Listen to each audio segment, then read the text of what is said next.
wakati unakuwa, ama kuna maumivu yalitokea ndani na hayajashughulikiwa. Kila unapoyakumbuka kuna kitu yanazalisha. Watu wengi kanisani wana trauma. Mtu ambaye amekuwa abused.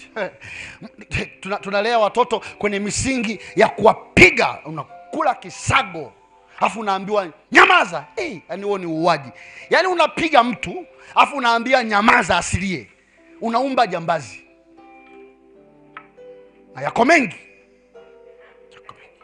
Umepigwa afu unaambia nyamaza. Sasa fikiria, yani mtoto expression yake ya maumivu nini? Kulia. Anaambiwa nyamaza. So nyamaza maana yake ni suck it in, kimeze ndani. Luka 2:51 akayaweka moyoni. Sasa kuna watu mko hapa, kuna mauchungu. Mauchungu ya umaskini, mauchungu ya dhiki nyumbani, mauchungu ya mama kufukuzwa. Mimi nakumbuka tumewahi kutimuliwa na mama yetu usiku saa 6, mzee akatutimua. Tumeondoka, mama amenibeba mimi mgongoni, alafu kaka yangu mwingine kabebwa na shangazi, alafu kaka yetu mkubwa ameshikwa mkono. Tunaenda kwa sui babu mdogo, sio hata ni ndugu wa ukoo wa baba. Tunaenda usiku saa 6. Ile kitu haijafutika kichwani mpaka leo. Baba anakuambia nini? Sio wanangu, kitanda haramu. Haijaisha, iko nani? Hiyo iliniumbia hali ya kutojiamini. Nimekuwa mpaka naingia kwenye huduma sijiamini. Naweza nikahubiri moto ukashuka. Kuna siku nilikuwa nahubiri, wakaanza kuona moshi kichwani. Moshi unafuka kama ugali hivi, moshi. Lakini nikishuka naweza hivi, injili ilikuwaje? Mchungaji anambia umepiga. Yaani siamini, naona ananipanga. Kwa sababu sikukuwa nikiambiwa you're doing the best, wewe ni mtu bora. Sikuwa naamini. Na kuna watu mko hapa ambao naweza nikaongea. Can I talk to you? Kuna watu mmekaa hapa ambao unadhani kubeba iPhone 16 kutakupa heshima.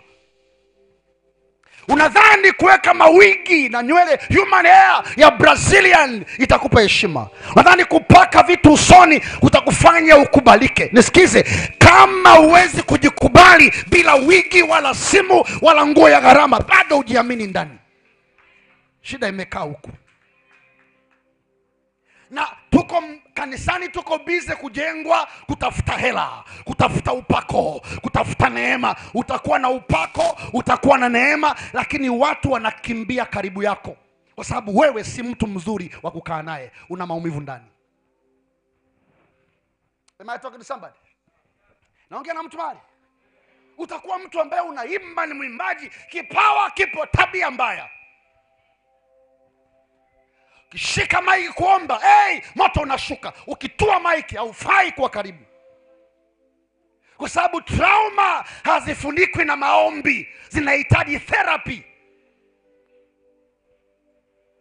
Unahitaji kukaa na mtu muamini na umwambie niliwahi kulawitiwa nikiwa mtoto na inaniuma mpaka leo. Unahitaji kwenda kwa mtu muamini na umwambie nimebakwa nikiwa mtoto, nimefanya sijikubali. Ndio kila mwanaume akinigusa nachukia kwa sababu nina uchungu na sijawahi kuongea. Una trauma. Am I talking to somebody? Sasa kanisa linahubiri nini? Namna ya kutengeneza upako wa kudumu. Sasa kuna watu wana upako wa kudumu lakini tabia. Kijana mmoja alikuja kutoka nchi fulani, akaja kanisani kwetu miaka fulani mbali sana, nilipokuwa nachungwa na mimi. Jamaa anaimba, pastor anapiga kinanda, alifundisha praise, ni mzuri. Lakini ndani ya wiki kashapita na wadada 7, wiki moja 7. Mpaka unawaza anatongoza na bluetooth au kwamba akikaa bluetooth device has connected successful. Ngoja hivi, wiki moja wadada 7 unapitaje nao? Yaani mpaka watongoze, wakubali, mwende mkavue, mfanye. Yaani mnafanyaje? Ni kila siku unakula kichwa au sijui. Lakini kuja kuchunguza, huyu kijana bibi yake alikuwa mshirikina. na bibi akaanza kumfanyisha mapenzi akiwa mdogo. So akaanza kulala na bibi yake mzaa mama akiwa nyumbani kwao, and nobody knew it. Sasa yeye swala la ngono halikuwa ni kamchezo, kwa sababu bibi amemfanyisha. Na yupo kanisani, upako anao, huduma anayo, lakini ndani kuna trauma. Yeye ukiimba ukifanya tu hivi anawaza anakupataje apige. Mnaporuka ruka anaangalia tu misambo na akili naama. Hao ndio aina ya watu tunadili nao kama kanisa. Utamtenga, utamfukuza, anafanya. Anatubu kwa machozi, anafanya kesho. Unaombea atapika, fanya ha paka anatapika ugali, sio trauma. Naongea na watu mahali.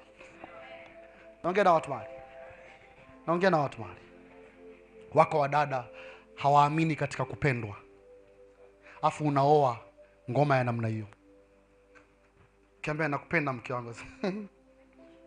Hiyo Mungu manake hakubali. Unampanga. Wako watu ambao tangu amekuwa mdogo, naweza nikashare. Yuko kijana ambaye baba alipofariki akachukuliwa na mjomba, akaenda kulia kwa mjomba, maana mjomba alikuwa na uwezo. Na kule kwa mjomba akaanza kulawitiwa na watoto wa mjomba. Yeye ndo alikuwa mdogo pale ndani, hao wengine walikuwa wakubwa. So akaanza kufanyiwa unajisi wa kingono akiwa mdogo kwa mjomba. Hello? Hakuweza kushare. Hana kaka wa kumlilia. He was alone. Hiyo hali imeendelea kwa miaka, mpaka amekuja kuwa mtu mzima, amejikuta hatamani mwanamke, anatamani wanaume. So kwa bahati kaja kanisani, kaokoka. Kakaa kanisani wiki moja mbili, mnavyohubiri kijana hana therapy, hajapona. Akaoa binti. Kaoa binti, lakini yeye pia ni binti aliyevaa suruali. Na wako wengi, kwa sababu ukiangalia mfumo wako wa kibiolojia, maungo yako jinsi yalivyo, mfumo wa njia ya haja kubwa unapaswa kufunguka na kufunga, sawa sawa. Kwa hiyo nerves nyingi zimeelekea nyuma na sio mbele. So mtu na hizi nerves za kwenye mfumo wa haja kubwa zimeunganika na ubongo. Sasa mtu akilawitiwa automatically inashika ubongo. Sasa akifanyiwa hata mara moja, atatafuta yeye kufanyiwa, kwa maana ubongo unakumbuka. Yaani mtu akiguswa kule nyuma inarekodi kichwani. Shika puliza, anaanguka, anainuka, anataka.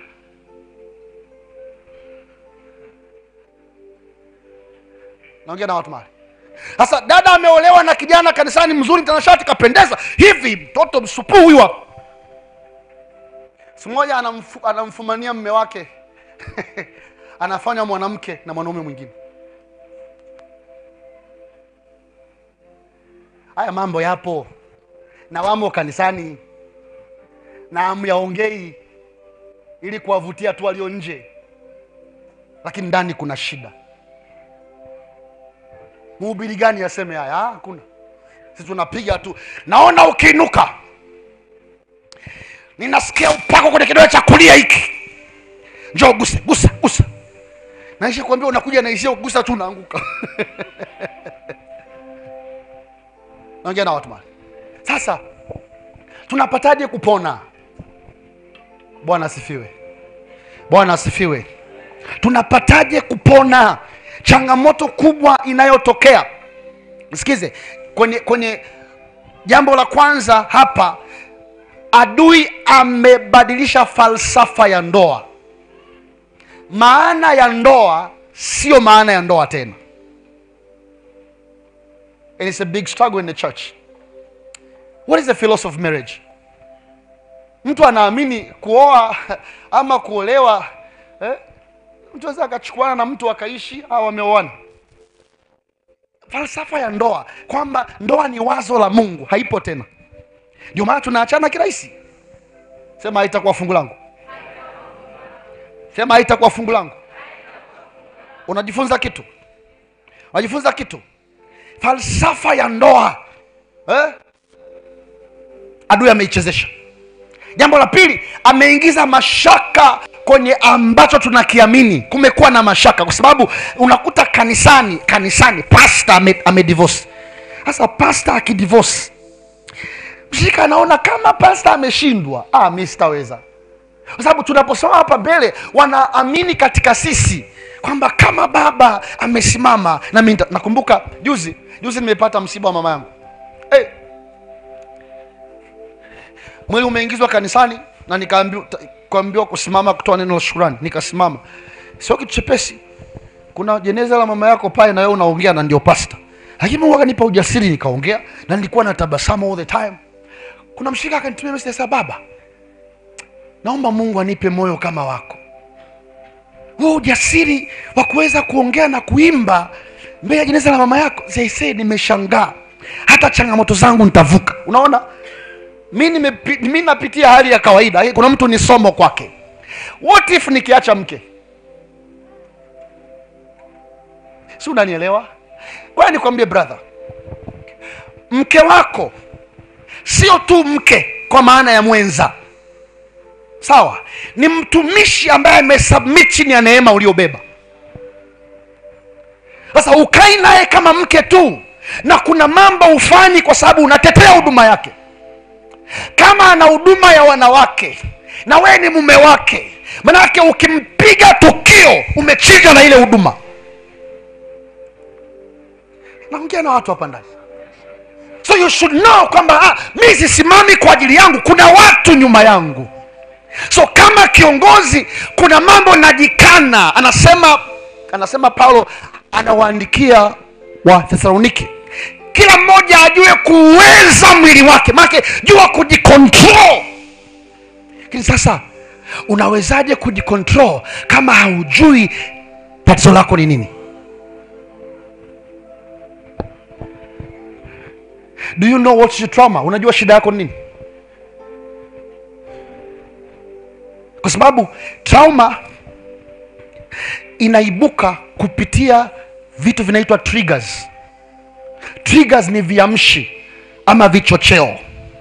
Sawa.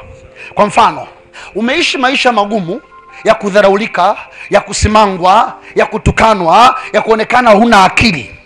Wewe mahali popote penye asili au panapoelekea mazingira ya dharau panakuamsha. Sawa. Sasa ubongo wako una maeneo matatu. Sawa? Kuna conscious, sema conscious. Kuna subconscious, sema subconscious. Kuna unconscious. Sawa. Conscious ni huu unayotumia. Kwa mfano, nikiwa nafundishwa gari natumia conscious. Sawa? Kuambiwa hii P ni parking. P ni parking, P ndio unakodoa macho ukisoma pale. P ni parking. Hapo. Alafu D ni drive, okay, D ni drive. Alafu R reverse, R P parking, P parking. Hiyo ni conscious. Ina record. Sawa. Right. Baada ya kujifunza gari, kinachoendesha ni subconscious. Ndio maana ukiwa unajifunza gari mara ya kwanza, hutaki hata kusikia redio. Sababu hata redio inakupa distraction. Simu ikiita, wewe shike, izime. Kwa sababu subconscious ina. Now, baada ya muda unaanza kuendesha gari huku unachati. Na unashika brake. Haushiki na conscious, unashika na subconscious. Kibani hiki, mambo yote mabaya uliofanyiwa yakakuumiza tangu utoto yameenda kwenye unconscious. Unconscious maana yake ni eneo la ubongo ambalo unafanya vitu bila kufikiri. Kwa sababu hasira ya kiwango cha juu ni ukichaa. Kama ilivyo furaha ya kiwango cha, Ukifurahi sana kichaa, ukichukia sana kichaa. Manake pale kwenye ukitibuliwa yaani unajua kuna level ya uvumilivu. Sasa ukisurpass level yako ya uvumilivu, una operate na unconscious. Ndio maana kama umekuwa kwenye nyumba, baba anapiga mama, brother, kuna mahali ukanyagwa, wewe unapiga. Utagonga mtu makonde, atashangaa ni wewe. Tunaambiwa pasta, nimepigwa. Nani kakupiga? Hosea anaweza kupiga mtu kwa sababu ajui kama ana trauma ambayo hajashughulikia. Sasa ndio huko hapa, umekuwa na nyumba, mama amewazaa 4, kila mmoja na baba yake. Automatically wewe una tabia mbaya, hawataki. Hiyo ni automatic, una tabia, kwa sababu filosofia yako ya tabia nzuri ilishaharibiwa ukiwa mtoto. So ukipata mazingira yoyote, aidha ndio nilihubiri siku ile, umuelewi Mungu, au umepata hela, hakuna kutisha tena, kwa maana umetimiza ndoto, zile tabia zilizoenda kwenye unconscious zinaanza kutokeza. Kwa sababu kuna watu hapa, unyenyekevu wako ni zao la ufukara, hawataki. Niongee na wao huko. Kuna watu unyenyekevu wako ni kwa sababu huna kitu. Sasa nakupa lift kurudi nyumbani, utaniamulia pa kuondoka? Kwa naongea na watu, unakaa pale nyuma unaningojea kwa sababu huna namna. Lakini siku ukiwa na gari yako, unisubiri. Sawa, tutaonana. Sawa, nitakupigia.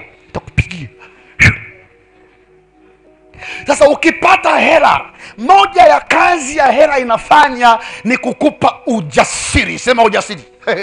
Kujiamini, kwa maana hakuna wa kufanya kitu. Sasa ukifika hapo, aidha ni pesa au umetimiza ndoto. Kama ndoto yako ni kuwa na washirika 500 na jengo, ukipata washirika 500 na jengo, tabia za unconscious zinaibuka.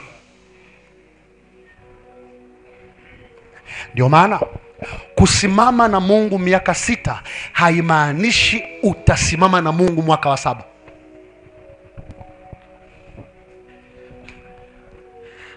Pastor wangu hataki kusaidie. Uelewe kwamba sio kama watu wanabadilika, hawajabadilika. Ni vitu vilikuwa ndani vimetokeza. Amepata hela, amebadilika. Hajabadilika. Hii hali ilikuwemo, ila hakuwa na uhuru wa kufanya. Kuna watu sio kama mzini kwa sababu mmeokoka, una hela ya gesti. Kuna watu mtongozi sababu una cha kuonga. Wewe mwenyewe umechapa, utaonga nini? Maneno. Hawapokei Bible, wanataka hela. Dawali au nibadilishe injili. Kuna mtu anasaidika. Sasa ndio tuongee. Unaenda kuchumbia mtu. Unaenda kuchumbia mtu kuoa. Wewe mwenyewe ni mgonjwa usiyejijua, na unachumbia mgonjwa asiyejijua. Alafu mnaingia mnatengeneza hospitali ya wagonjwa wasiojijua. Alafu mnazaa na watoto.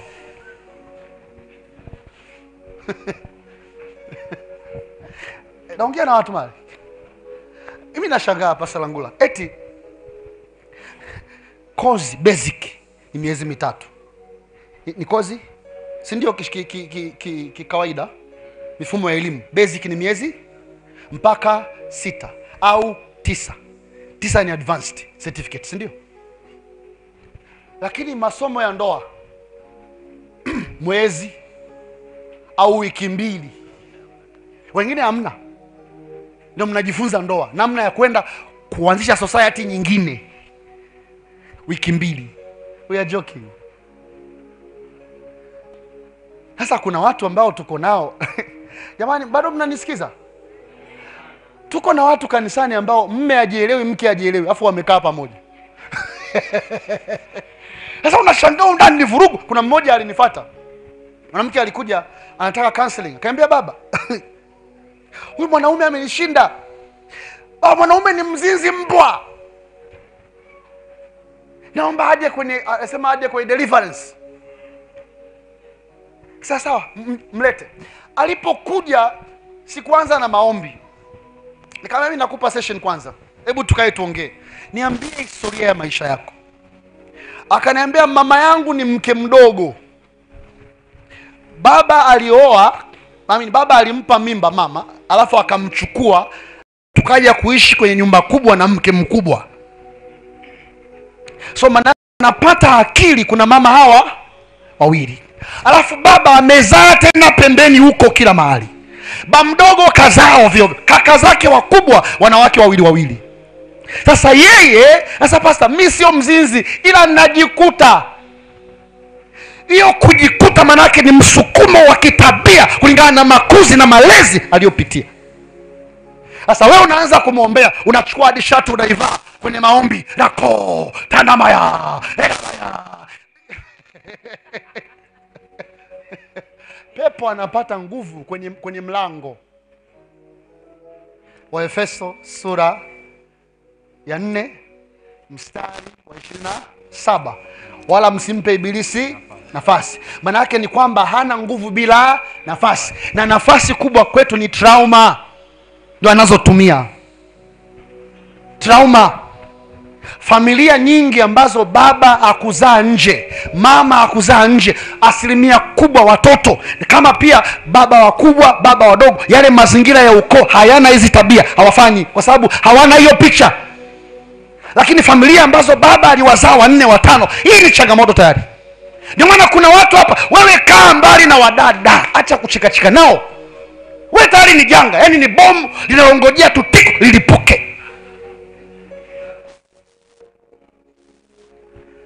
Wewe ni mtoto wa 13 kati ya watoto 13 na wamama 7 kwa baba mmoja. Brother, trauma. Naongea na watu mahali. Sasa unapokuja kwa Kristo, yuko tayari kufanya kuwa kiumbe kipya. Ya kale yanapita, yote yanakuwa mapya, lakini lazima ujue shida yako ni nini. Ndio maana Elisha anamwambia yule mmoja wapo wana wa manabii, kiliangukia wapi? Yesu anawachukua vipofu, anawaambia wataka nikufanyie nini? Sasa wewe unaomba nini? Yaani ukienda mbele za Mungu shida yako ni nini? Kuna watu mna hasira mpaka mnang'ata huko. Yaani ukitibuka unashika unasikia kumepoa.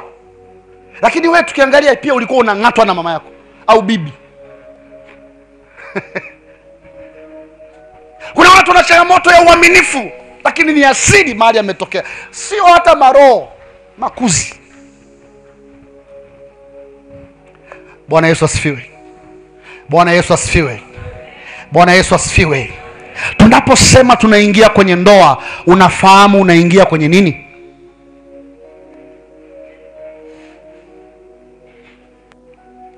Naweza kuendelea?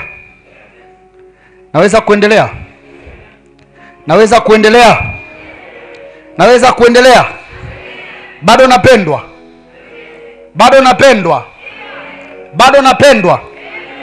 Bado napendwa? Sasa unagunduaje kuwa una trauma? Twende hapo chap nikubariki niondoke zangu. How do you discover traumas? Unagunduaje kuwa una trauma? Ama unajuaje kwamba this is your trauma?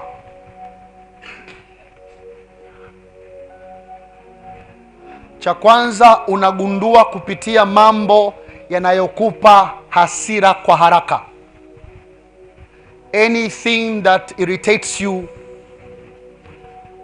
mambo yanayokupa hasira kwa haraka, unagundua ni trauma.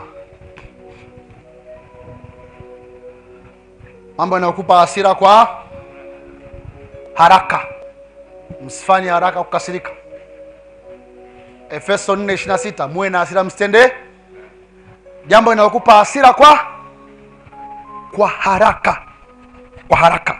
Mwanaume ambaye aliachwa na mama akakulia kwa baba, na mama wakakosana, huyu mtu maumivu yake ni kuachwa.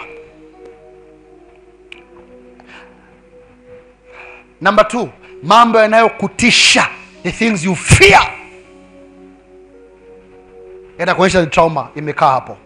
Mambo yanayokutisha, yani kuna kitu ukisikia moyo unatetemeka hivi. Unaweza ukawa umekaza nje huku, umekaa timamu kabisa, lakini ukisikia moyo Mfano, nilikuwa natoa mfano hapo. Mtu ambaye ameachwa akakulia kwa mjomba. Yani swala la kuachwa linakumbusha maumivu. So hata ukimtania tuachane, aweza akakupigia kwenye gari humo ukatoka sura ionekane. Hakupigi kwa sababu umemuudhi, anapigana na maumivu ya kule ndani. Ni kwamba kuna uchungu unalipuka, ila hajui jinsi ya kuhendo. Nimewahi kuona mtu anapiga mtu afanda analia pembeni, kwa sababu hakumpiga sababu ya ambacho amesema, ametonesha kidonda. Thank you brother. Kuna kidonda kipo. So ukisema kitu anatonesha. Kuna mtu ukimwambia maskini mkubwa, wow. Hata kama ni utani, umenihitaje? Shida sio neno, umetonesha the things unavyoogopa. Wengine trauma ni kumbukumbu za nyuma. Kuna maeneo upendi kwenda kwa sababu kuna kitu unakumbuka. Some of you ulikuwepo kwenye mkoa fulani, mama yako akafa ukiona, au baba alikufa ukiona na alikuwa rafiki yako, au kaka aliyekulea alikufa ukiona. Wazo la kwenda ule mkoa unakumbuka, hutaki kwenda. Ni trauma. So na shida ya trauma ni kwamba unaweza hata kushindana na Mungu akisema. Unaweza kushindana. Tuangalie Matendo sura ya 10. Yaani mnasaidika? Mnasaidika watu wa Mungu? Matendo sura ya 10. Matendo ya Mitume sura ya 10. Mungu anamwambia Petro, chinja ule. Akaona chombo kinashuka, akaambiwa chinja.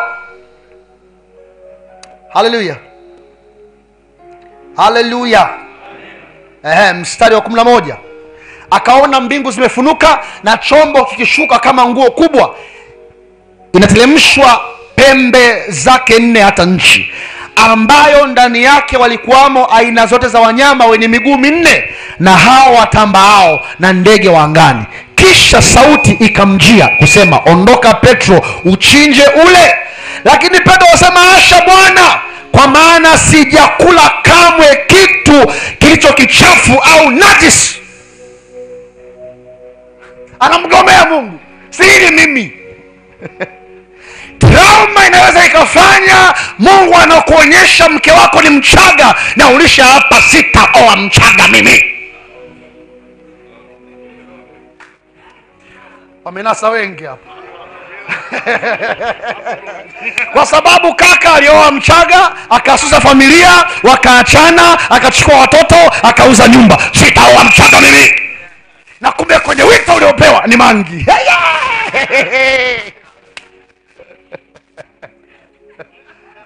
Mungu anasema unampinga, manabii wanakuja unapinga. Sitachinja nile mimi. Trauma. Na hiyo pia inafanya kuna watu hawezi kutoa gari sadaka. Gari never. Nyumba milioni sadaka milioni, ngoja. Yaani 100,000, 2 mpaka 10 milioni unatoa hivi. Mimi siwezi. Trauma. Kuna vitu viko ndani kule ambavyo vinamwangaisha. Kuna watu nilikuwa naongea na kijana mmoja, ni mtoto wa mchungaji. Amekuwa kwenye kanisa fulani sitalitaja kwa sababu za kiungwana. Baba amepitia suruba akiwa mchungaji, alafu Mungu amemuita dogo, amegoma. Mimi siwezi kuchunga. No, mimi siwezi kuchunga. Sababu ameona mateso ya baba akiwa pastor, amekataa. Siwezi kuchunga. Trauma. Kuna watu wako hapa anawaambia Mungu, nikifunga ndoa naomba mtoto wa kwanza awe wa kiume. Kwa nini? Trauma. Kuna shida iko sehemu.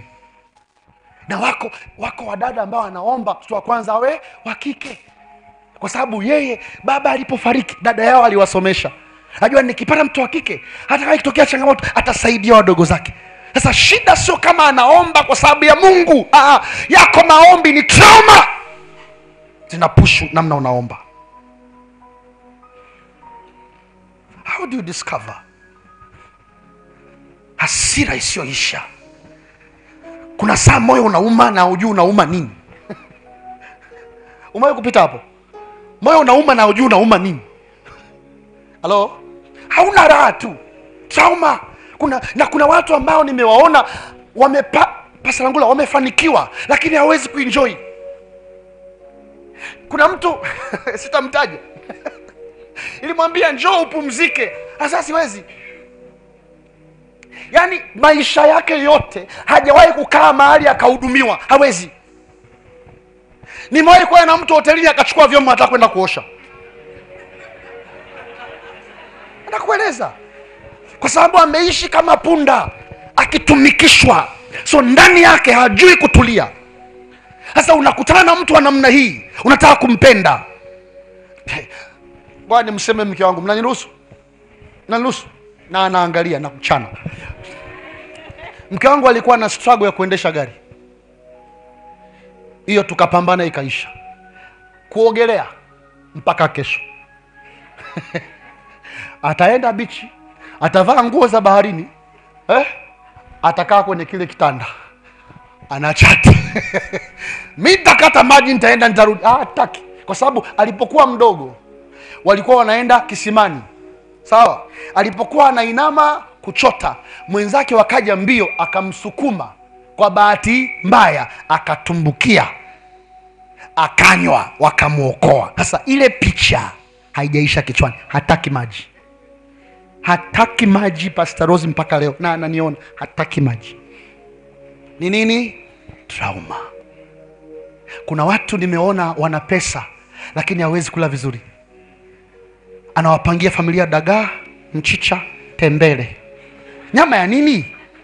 Nyama sio nzuri, nyama nyekundu sio nzuri. Dagaa, mchicha, tembele. Trauma. Kuna mtu hawezi kwenda kununua shati 95,000. Shati ina AC ndani. Hiyo shati ina AC. Mnaona matajiri ana kiswanswadu. Eti matajiri hawapendi vitu vizuri. Sio kweli. Trauma. Kuna kitu kwenye ubongo kimeshika. Na wana struggle. Na sio kama hapendi, anapenda lakini hawezi. Hawezi. Some people can never be happy. Nimewahi kuona mtu amefunga ndoa, wanamwambia tabasamu, hajui. Si wapangi. Anaambiwa na mtu wa kamera. Mimi nimefungisha ndoa karibuni 150. Wanapiga picha kanisani. Anaambiwa tabasamu. Hawezi. Hawezi. Kwa sababu amepitia machungu, tabasamu imesahaulika. Napoongea, jiangalie. Una struggle na nini? Ili unapoenda kuomba umwambie Mungu. Yuko pastor mmoja ana kanisa mahali fulani. Kanisa alivuki watu 70.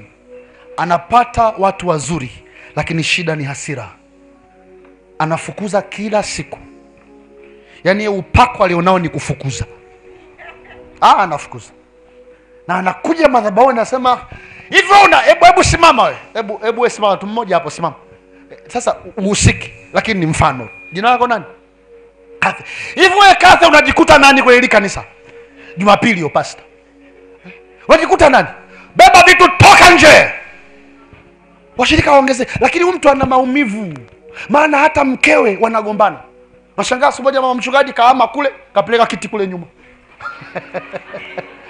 Kashatibuliwa. Baba anamaliza ibada, anawasha gari, anaamsha, anamwacha mama. Mama anaomba lifti. Shida nini? Trauma. Na ni vitu halisi tunavyo kwenye mazingira kila siku.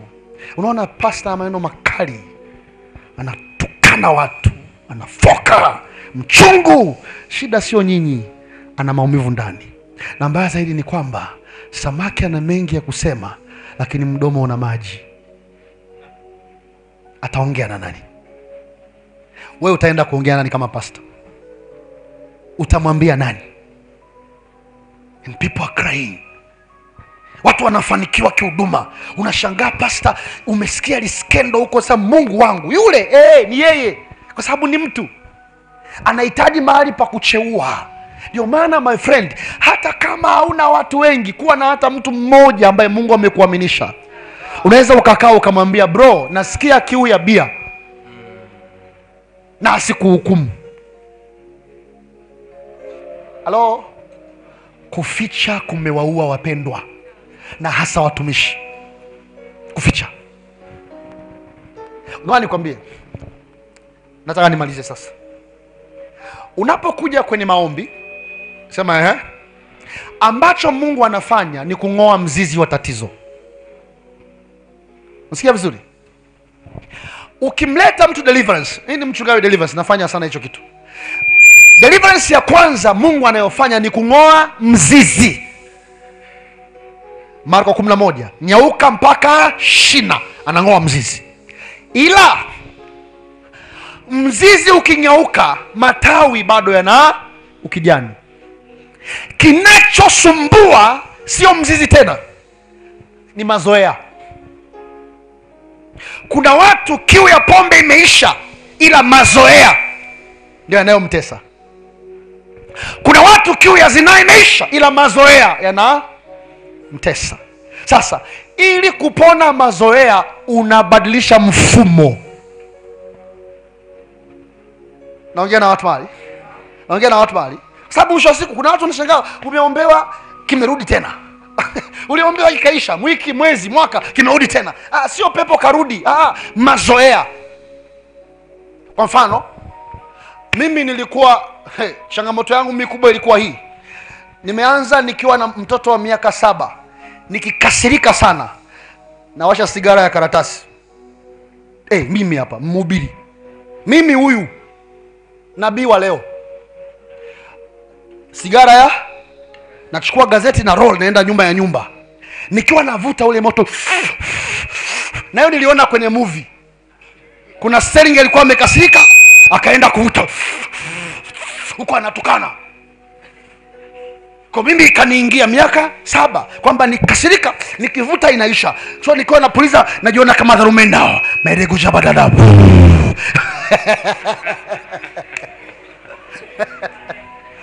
Alright? So, hii kitu ikakaa. Nimeendelea kuwa. Nimeokoka miaka 11, nimeingia kwenye huduma, lakini bado hasira ikizidi. Sasa sio karatasi, nanunua, napiga panda mti, sio mvutaji, ila hasira ikija, ile hasira ambayo hapa kufa ndio kupoa, navuta. Na sikuwa na mtu naweza kuambia, nikawa nakufa nayo ndani. Sasa siku moja nimechumbia chumba wangu, hasira imetokea, tuko mahali, nikapaki gari, nikashuka, nikanunua Winston na lighter, nikaingia kwenye gari na washa kidogo azimie. Yuko alikuwa anatetemeka hivi, huyu mhubiri anavuta sigara. Mama hata anatota hivi, hajui kumbe ni kitu kimo tangu miaka 7. Sasa huyo ni mimi, wewe unala kwako. Umekaa hapo unanisikitikia, lakini wewe unala kwako. Wewe unala kwako. Wewe unala kwako. Sikia, mimi ndio nilivyoitwa hivyo na Mungu. Yaani mimi ukinichukulia poa shauri yako, lakini kuna watu wanapona. Mhubiri kikiwaka. Kuna watu hapa kikiwaka anatafuta shoga, au anafanyiwa yeye. Kuna watu kikiwaka anachukua msichana. Watu wengi ambao ni pedophile, ambao wanatembea na watoto wadogo, wao walianza kufanyiwa wakiwa watoto. So ile kitu imekaa kwenye ubongo, anaenjoy mapenzi na watoto wadogo tu. Anaweza akawa kwenye huduma inaenda, lakini kuna kitu hajashughulikia. Nisikize, namaliza na hiki. Dhambi ya kiongozi ni dhambi inayoongoza.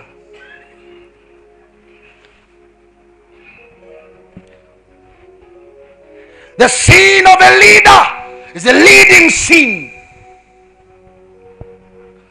The sin of a leader is a leading sin. Dhambi ya kiongozi ni dhambi inayoongoza. Vile unaomba na